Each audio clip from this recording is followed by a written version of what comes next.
നമ്മുടെ VCO കഴിഞ്ഞിട്ടില്ല. ഇനി ഇത് ജസ്റ്റ് വെറുതെ ആ നോട്ട് മാത്രമേ ഉള്ളൂ. ജസ്റ്റ് നിങ്ങൾ വായിച്ചു നോക്കേണ്ട ആവശ്യമുള്ളൂ. The frequency of oscillation determine ചെയ്യുന്നത് ഏതാണ്? ആ എക്സ്റ്റേണൽ നമ്മൾ കൊടുത്ത R1 C1 എന്ന് പറഞ്ഞ R1 റെസിസ്റ്ററും C1 കപ്പാസിറ്ററുമാണ്. ഓക്കെ, അതുപോലെ നമ്മൾ 5th പിന്നിൽ കൊടുക്കുന്ന കൺട്രോൾ വോൾട്ടേജും അതിൽ R1 C1 കോൺസ്റ്റന്റ് ആണെങ്കിൽ ഏതിനനുസരിച്ചായിരിക്കും ഫ്രീക്വൻസി വേരി ചെയ്യുക? നമ്മൾ എക്സ്റ്റേണൽ ആയിട്ട് കൊടുത്ത ആ VC എന്ന് പറഞ്ഞ അല്ലെങ്കിൽ നമ്മൾ മോഡുലേഷൻ ഇൻപുട്ട് എന്ന് പറഞ്ഞു കൊടുത്ത ആ വോൾട്ടേജിനനുസരിച്ചായിരിക്കും. ഇനി നമ്മുടെ ഷ്മിറ്റ് ട്രിഗറിന്റെ ഔട്ട്പുട്ടിൽ നിന്ന് നമുക്ക് സ്ക്വയർ വേവ് കിട്ടുന്നു. അതുപോലെ തന്നെ ഈ ഷ്മിറ്റ് ട്രിഗറിന്റെ ഒരു ഫംഗ്ഷനാണ് നമ്മുടെ ട്രയാങ്കിൾ വേവിന്റെ ചാർജിങ് ഡിസ്ചാർജിങ് ലെവൽസ്. ഏതുവരെ ചാർജിങ് ഡിസ്ചാർജിങ് ലെവൽസിനെ കൺട്രോൾ ചെയ്യുന്നതും ഈ ഷ്മിറ്റ് ട്രിഗറാണ്. ഓക്കെ, ഷ്മിറ്റ് ട്രിഗറിന്റെ ഔട്ട്പുട്ടിൽ നമ്മളൊരു കണക്ഷൻ എടുത്ത് കറണ്ട് സോഴ്സിലേക്ക് നമ്മൾ കൊടുക്കുന്നുണ്ട്. ഓക്കെ, ഇനി നമ്മൾ the voltage across the capacitor C1 is applied to the inverting input terminal of Schmitt trigger A2 through the buffer amplifier A1. The output voltage swings of the Schmitt trigger is designed to VCC and 0.5 VCC. അത് നമ്മൾ പറഞ്ഞായിരുന്നു. RA RB എന്ന് പറഞ്ഞ ആ resistors equal ആണ്. അത് രണ്ടും equal ആണെങ്കിൽ അതിന്റെ പ്ലസ് അല്ലെങ്കിൽ നോൺ ഇൻവേർട്ടിംഗ് ഇൻപുട്ടിലേക്ക് ഹാഫ് VCC ആണ് വരുന്നത്. അപ്പോൾ VCCക്കും ഹാഫ് VCC ആയിരിക്കും ആ ഷ്മിറ്റ് ട്രിഗറിന്റെ വോൾട്ടേജ് സ്വിംഗ് ചെയ്യുന്ന levels. If RA equal to RB അതൊക്കെ നമ്മൾ പറഞ്ഞ കാര്യങ്ങളാണ്. ഇത് നോക്കിയേ, നമ്മുടെ ഔട്ട്പുട്ട് ഫ്രീക്വൻസി F0 എന്ന് പറയുന്നത് നമുക്കറിയാം. സാധാരണ നമ്മളൊരു ഓസിലേറ്ററിൽ നമ്മൾ എന്താ പറയാറ്? സാധാരണ ഇപ്പം RC ഫേസ് ഷിഫ്റ്റ് ഓസിലേറ്റർ ആണെങ്കിൽ അതിന്റെ ഔട്ട്പുട്ട് ഫ്രീക്വൻസിയുടെ equation F equal to 1/2π√6 RC ആണ്. നമുക്കതിന്റെ RO CO വാല്യൂ വേരി ചെയ്യിപ്പിച്ചാണ് നമ്മൾ ഔട്ട്പുട്ടിലെ ജനറേറ്റ് ചെയ്യുന്ന ഓസിലേഷൻസിന്റെ ഫ്രീക്വൻസി നമ്മൾ വേരി ചെയ്യിപ്പിക്കുന്നത്. കമ്പോണൻസിന്റെ വാല്യൂസ് ആറിന്റെയോ സിയുടെയോ വാല്യൂ വേരി ചെയ്യിപ്പിച്ചിട്ട്. ഓക്കെ, ഇനി അത് നമ്മൾ LC ഓസിലേറ്റർ ആണെങ്കിൽ ഇൻഡക്ടറിന്റെയോ കപ്പാസിറ്ററിന്റെയോ വേരി ചെയ്യിപ്പിച്ചിട്ടായിരിക്കും. അങ്ങനെയാണ് നമ്മൾ ഓസിലേറ്ററിന്റെ ഔട്ട്പുട്ടിൽ നമുക്ക് വേരിയബിൾ ഫ്രീക്വൻസി ജനറേറ്റ് ചെയ്യാൻ പറ്റുന്നത്. ഫംഗ്ഷൻ ജനറേറ്ററിലൊക്കെ നമ്മൾ എന്താ ചെയ്യുക? നമുക്ക് ഡിഫറെന്റ് ഫ്രീക്വൻസിയിൽ ജനറേറ്റ് ചെയ്യുന്ന ഓസിലേറ്ററിന്റെ ഔട്ട്പുട്ടിലെ സിഗ്നൽസിന്റെ ഫ്രീക്വൻസി വേരി ചെയ്യിപ്പിക്കാൻ പറ്റും. ഇവിടെ നമ്മൾ F0 ഔട്ട്പുട്ട് ഫ്രീക്വൻസി എന്ന് പറയുന്നത് 2 × V+ എഴുതിയിരിക്കുന്നത് VCC 2 സ്ക്വയർ ബ്രാക്കറ്റിലാണ് കേട്ടോ. 2 കഴിഞ്ഞിട്ട് സ്ക്വയർ ബ്രാക്കറ്റ് സ്റ്റാർട്ട് ചെയ്യുക. VCC മൈനസ് ഈ VC എന്ന് പറയുന്നത് നമ്മൾ ആ മോഡുലേഷൻ ഇൻപുട്ടിൽ കൊടുത്ത voltage all divided by R1 C1 VCC. Okay, അതിൽ R1 C1 കോൺസ്റ്റന്റ് ആണെന്നുണ്ടെങ്കിൽ വേരി ചെയ്യുന്നത് ഏതിനനുസരിച്ചായിരിക്കും? നമ്മൾ ഈ കൊടുക്കുന്ന VC എന്ന് പറഞ്ഞ മോഡുലേഷൻ ഇൻപുട്ടിന് പ്രൊപ്പോർഷണൽ ആയിട്ടായിരിക്കും ഈ ഔട്ട്പുട്ട് ഫ്രീക്വൻസി വേരി ചെയ്യുന്നത്. ഓക്കെ, അതുകൊണ്ടാണ് വോൾട്ടേജ് കൺട്രോൾഡ് ഓസിലേറ്റർ. നമുക്ക് അടുത്ത ടോപ്പിക് എന്ന് പറയുന്നത് അനലോഗ് മൾട്ടിപ്ലയർ ആണ്. നമ്മുടെ സിലബസിലെ അടുത്ത ടോപ്പിക്കാണ് അനലോഗ് മൾട്ടിപ്ലയർ. ഈ അനലോഗ് മൾട്ടിപ്ലയറിൽ നമ്മൾ ഓപ്പാമ്പിന്റെ ഇന്റേണൽ ഡയഗ്രാം പോലെ രണ്ട് ഐഡന്റിക്കൽ ആയിട്ടുള്ള രണ്ട് ട്രാൻസിസ്റ്റേഴ്സ് Q1 Q2 രണ്ട് ട്രാൻസിസ്റ്റേഴ്സ് കണക്ട് ചെയ്തിരിക്കുന്നു.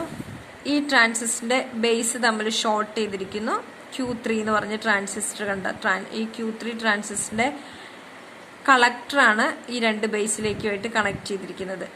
ഇനി നോക്കി, രണ്ട് ഇൻപുട്ട്സ് V1 V2. ഈ V1 നമ്മൾ കൊടുത്തിരിക്കുന്നത് ഈ Q1 Q2 ട്രാൻസിസ്റ്ററിന്റെ ബേസിലേക്കാണ്. കണ്ട, V1 എന്ന് പറഞ്ഞ വോൾട്ടേജ് പ്ലസ് നമ്മൾ ഈ Q1ന്റെ ബേസിലേക്കും ഈ മൈനസ് നമ്മൾ Q2ന്റെ ബേസിലേക്കുമാണ് കൊടുത്തിരിക്കുന്നത്.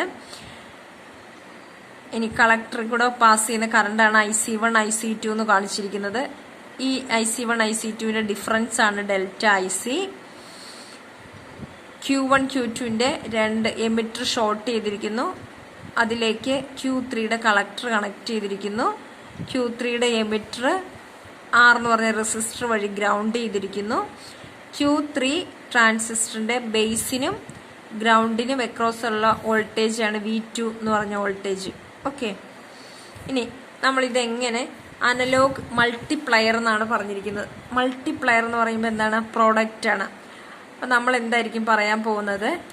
ഇതിൻ്റെ ഔട്ട്പുട്ട് എന്ന് പറയുന്നത് നമ്മൾ ഇൻപുട്ടിൽ കൊടുത്തിരിക്കുന്ന വോൾട്ടേജസ് V1 V2. അപ്പം മൾട്ടിപ്ലയർ എന്ന് പറയുമ്പോൾ V1 into V2. Output V1 into V2 എന്ന് പറയുന്ന അതിൻ്റെ മൾട്ടിപ്ലിക്കേഷൻ, ഇൻപുട്സിൻ്റെ മൾട്ടിപ്ലിക്കേഷന് പ്രൊപ്പോർഷണലായിട്ട് വരണം. അതെങ്ങനെയാണെന്ന് നമുക്ക് നോക്കാം. ഓക്കെ, ഇതിന് A differential amplifier emitter coupled pair എന്നാണ് പറഞ്ഞിരിക്കുന്നത്. എമിറ്റർ കപ്പിൾഡ് പെയർ നമ്മൾ യൂസ് ചെയ്തിരിക്കുന്നത്. ഇതിലെ IC1 എന്ന് പറഞ്ഞ കറണ്ട് നമ്മൾ പണ്ട് ഇക്വേഷൻ, ഡയോഡ് ഇക്വേഷനിൽ പഠിച്ച പോലെ തന്നെ IC1 എന്ന് പറയുന്ന current ICO into E raise to V1 by 2VT. IC2 എന്ന് പറയുന്നത് I0 ഇൻറ്റു I0 എന്ന് പറയുന്നത് leakage current E raise to minus V1 by 2VT. Okay, ഇനി ഡെൽറ്റ IC എന്ന് പറയുന്നത് IC1 മൈനസ് IC2. നിങ്ങൾക്ക് കാണാൻ പറ്റുന്നില്ല. Okay, IC1 IC2 delta IC IC1 minus IC2. ഇനി നമ്മളിത് ജസ്റ്റ് സബ്സ്റ്റിറ്റ്യൂട്ട് ചെയ്യുന്നു. I0 into E raise to V1 by 2VT minus E raise to minus V1 by 2VT. Okay, ഇനി ഇത് ഇക്വേഷൻ ഇങ്ങനെ എഴുതി. ഇനി എന്ന് എഴുതിയിരിക്കുന്നത് I എമിറ്റർ ഷോർട്ട് ആ വോൾട്ടേജ്, ആ കറണ്ടാണ്. IW എന്ന് പറയുന്നത് IC1 plus IC2. Delta IC ഏതായിരുന്നു? IC1 minus IC2. എമിറ്ററിലെ current IE എന്ന് പറയുന്നത് IC1 പ്ലസ് IC2. അതും ഇതുപോലെ നമ്മൾ സബ്സ്റ്റിറ്റ്യൂട്ട് ചെയ്തു. I0 into E raise to V1 by 2VT plus E raise to minus V1 by 2VT.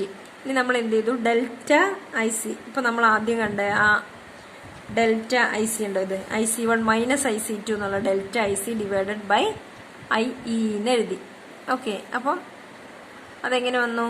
E raise to ഈ term minus E raise to minus V1 by 2VT divided by E raise to V1 by 2VT plus E raise to minus V1 by 2VT. Okay, ഇനി നമ്മൾ എന്താണ് ചെയ്യാൻ പോകുന്നത്? എന്താണ് ഈ ഔട്ട്പുട്ടിലെ output എന്ന് പറയുന്ന ഡെൽറ്റ IC എന്ന് പറയുന്നത് പ്രൊപ്പോർഷണൽ ടു ഇൻപുട്സിന്റെ മൾട്ടിപ്ലയർ എന്നാണ് നമ്മൾ പ്രൂവ് ചെയ്യാൻ പോകുന്നത്.